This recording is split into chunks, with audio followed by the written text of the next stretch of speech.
We go to a primetime news follow-up now. National Security Minister Dr. Horace Chang says decisive steps will be taken to deal with criminal gangs responsible for the flare-up of violence in sections of Mountain View Avenue in St. Andrew.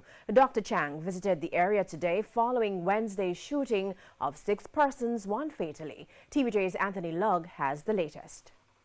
The government of Jamaica will not negotiate with criminals for peace. A tough stance from National Security Minister Dr. Horace Chang following a tour of the Vineyard Town and Mountain View area with senior police officers on Thursday.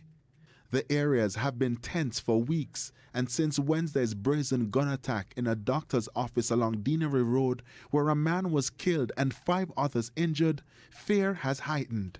It's this reason why the security minister is insisting that decisive action will be taken to tackle the ongoing feud. There's too many gangs operating in this area with that kind of impunity that is regrettable, but that's the reality we face with.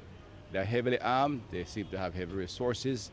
In fact, they might be more heavily armed than the police in this particular area.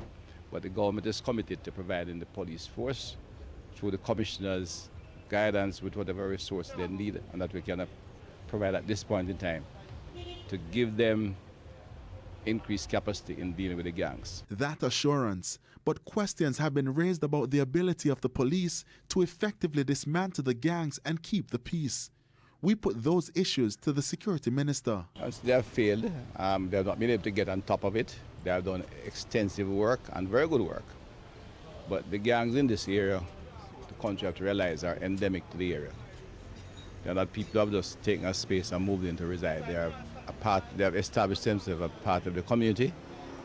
They dominate the communities, and therefore investigating and prosecuting poses a particular challenge, which is why we need to give the security forces special force, as well as look at the resources they have. The communities remain on edge as residents believe gunmen can strike at any time. Dr. Chang has sought to assure residents and the security forces the government will not be letting up. There will be no interference at any level. The entire Mountain View corridor has to be looked at that area, and we give the police support in dealing with the entire zone from Rockfort to Excelsior. Anthony Lugg, TVJ News.